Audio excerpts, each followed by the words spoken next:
In the traditional narrative of Cinderella, the stepmother is cast as a figure of cruelty and envy, a foil to the passive and virtuous protagonist.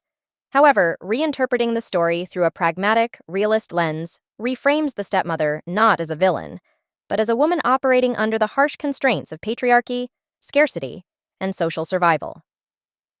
This analysis challenges the moral binary of the fairy tale, offering a more complex portrait of the stepmother as both product and strategist of her time. The figure of the wicked stepmother is so common in folklore that it has become archetype. Yet, in Cinderella, her character may not originate from malice, but from necessity. The death of Cinderella's father removes not only male protection, but economic stability, thrusting the household into a precarious position. In this context, the stepmother becomes the only authority in a fragile, all-female household, responsible for securing futures in a system that allows women few choices. Rather than evil, her actions may reflect pragmatic survival in a rigidly hierarchical and patriarchal world. Without a living husband, the stepmother faces a dilemma: 3 young women under one roof, and limited resources to elevate them. In the era most versions of Cinderella reflect, pre-industrial European society, marriage was often the only path to security. For women, beauty, refinement, and dowry were currency. Cinderella, though beautiful, is her stepmother's stepchild, an economic liability with no dowry and no political value. The stepmother's biological daughters, by contrast, are investments. Prioritizing them isn't evil, it's cold calculus. Choosing to direct limited time, attention, and resources toward her own daughters over Cinderella is not the act of a villain, but of a realist managing the socio-economic conditions of her time. Cinderella's passivity is traditionally interpreted as patience and humility.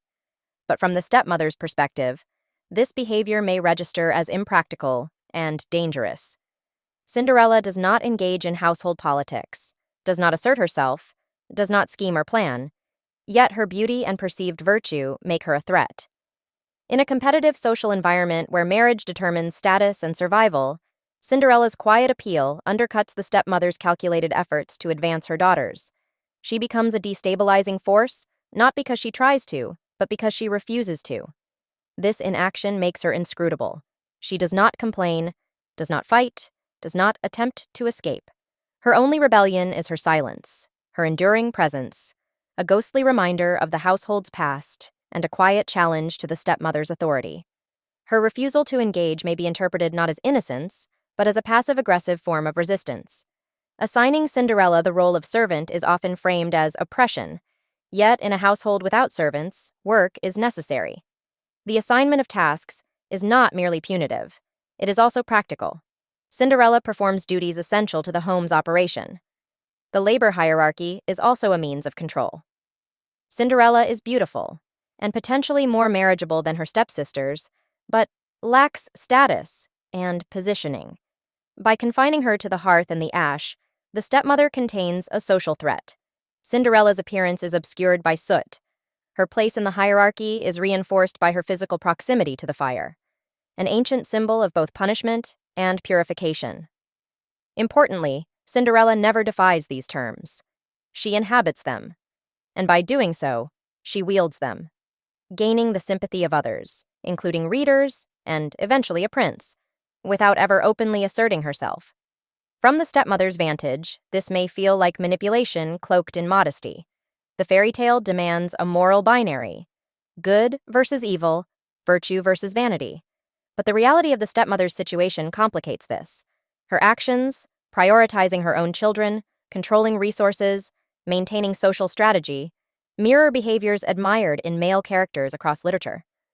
Only when enacted by a woman, particularly against another woman, do they become moral transgressions. The stepmother's role as antagonist may be less about cruelty and more about violating expectations of maternal care, especially toward a child not biologically hers. But perhaps that expectation is the real fiction. In a world that devalues women and pits them against one another, maternal idealism may be a luxury she cannot afford. Viewed through a pragmatic lens, the stepmother in Cinderella is not a monster, but a woman negotiating scarcity, patriarchy, and obligation. Her treatment of Cinderella is not born of malice, but from a ruthless clarity. If only one girl can win, she will not risk that future on someone else's child. In reframing her as a strategist instead of a sadist, the fairy tale becomes less about virtue rewarded and more about survival cost.